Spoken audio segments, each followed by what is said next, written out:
సామెతల గ్రంథ పఠనము 20వ అధ్యాయం. ద్రాక్షారసము వెక్కిరింతల పాలు చేయును, మద్యము అల్లరి పుట్టించును. దాని వశమైన వారందరూ జ్ఞానము లేనివారు. రాజు వలని భయము సింహగర్జన వంటిది. రాజునకు క్రోధము పుట్టించువారు తమకు ప్రాణమోసము తెచ్చుకొందురు.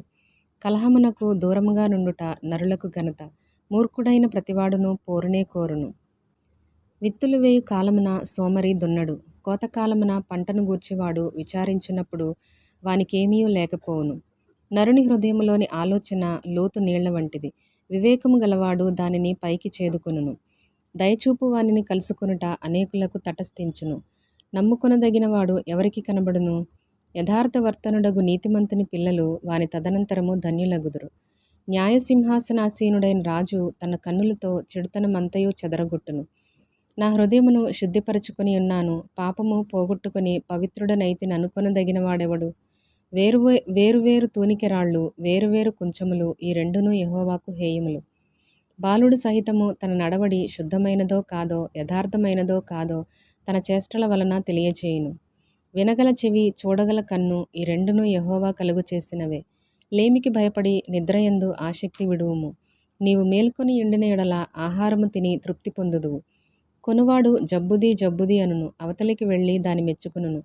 బంగారును విస్తారమైన ముత్యములను కలవు. తెలివినుచ్చరించు పెదవులు అమూల్యమైన సొత్తు. అన్యుని కొరకు పూటబడిన వాని వస్త్రమును పుచ్చుకొనుము, పరుల కొరకు వానినే కుదువ పెట్టించుము. మోసము చేసి తెచ్చుకున్న ఆహారము మనుషులకు బహు ఇంపుగా నుండును. పిమ్మట వాని నోరు మంటితో నింపబడును. ఉద్దేశములు ఆలోచన చేత స్థిరపరచబడును. వివేకము గల నాయకుడవై యుద్ధము చేయము. కొండెగాడై తిరుగులాడువాడు పరుల గుట్టు బయటపెట్టును. కావున వదరుబోతుల జోలికి పోకుము. తన తండ్రినైనను తల్లినైనను దూషించువాని దీపము కారు చీకటిలో ఆరిపోవును. మొదట బహుత్వరితముగా దొరికిన స్వాస్థ్యము తుదకు దీవెన నొందకపోవును. కీడుకు ప్రతికీడు చేసదననుకొనవద్దు. యెహోవా కొరకు కనిపెట్టుకొనుము, ఆయన నిన్ను రక్షించును. వేరువేరు తూనికెరాళ్ళు యెహోవాకు హేయములు. దొంగత్రాసు అనుకూలము కాదు.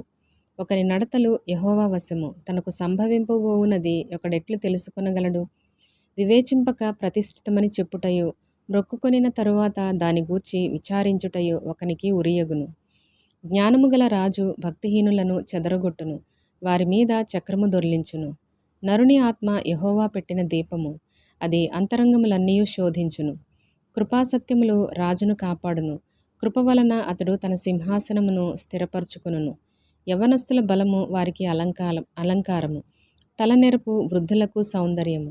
గాయములు చేయు దెబ్బలు అంతరంగములలో చొచ్చి తన చెడుతనమును తొలగించును.